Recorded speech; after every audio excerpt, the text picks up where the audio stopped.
بسم الله الرحمن الرحيم. تبارك الذي بيده الملك وهو على كل شيء قدير، الذي خلق الموت والحياة ليبلوكم أيكم أحسن عملا وهو العزيز الغفور، الذي خلق 7 سماوات طباقا ما ترى في خلق الرحمن من تفاوت فارجع البصر هل ترى من فطور ثم ارجع البصر كرتين ينقلب إليك البصر خاسئا وهو حسير، ولقد زينا السماء الدنيا بمصابيح وجعلناها رجوما للشياطين وأعتدنا لهم عذاب السعير، وللذين كفروا بربهم عذاب جهنم وبئس المصير، إذا ألقوا فيها سمعوا لها شهيقا وهي تفور تكاد تميز من الغيظ، كلما ألقي فيها فوج سألهم خزنتها ألم يأتكم نذير، قالوا بلى قد جاءنا نذير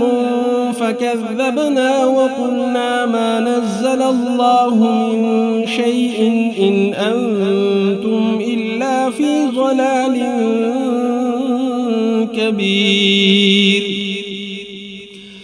وقالوا لو كنا نسمع أو نعقل ما كنا في أصحاب السعير، فاعترفوا بذنبهم فسحقا لأصحاب السعير، إن الذين يخشون ربهم بالغيب لهم مغفرة وأجر كبير، وأسروا قولكم أو اجهروا به إنه عليم بذات الصدور، ألا يعلم من خلق وهو اللطيف الخبير، والذي جعل لكم الأرض ذلولا فامشوا في مناكبها وكلوا من رزقه وإليه النشور، أأمنتم من في السماء أن يخسف بكم الأرض فإذا هي تمور، أم أمنتم من في السماء أن يرسل عليكم حاصبا فستعلمون كيف نذير، ولقد كذب الذين من قبلهم فكيف كان نكير، أولم يروا إلى الطير فوقهم صافات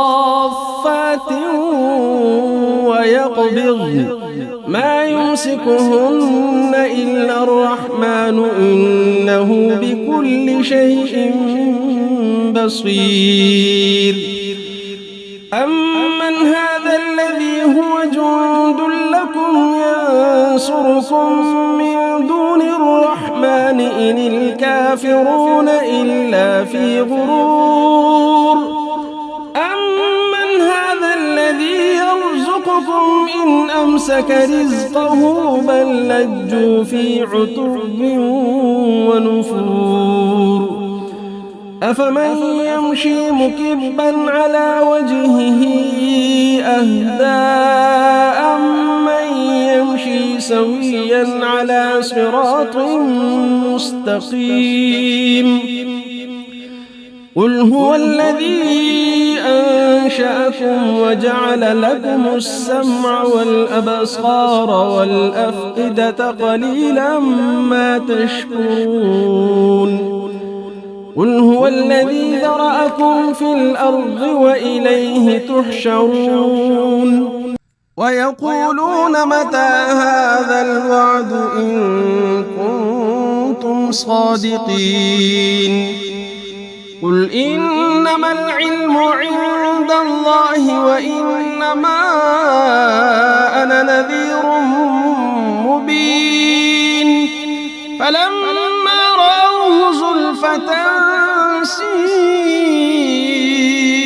وجوه الذين كفروا وقيل هذا الذي كنتم به تدعون قل أرأيتم إن أهلكني الله ومن معي أو رحمنا فمن يجير الكافرين من عذاب أليم قل هو الرحمن آمنا به وعليه توكلنا فستعلمون من هو في ضلال مبين قل أرأيتم إن أصبح ماؤكم غورا فمن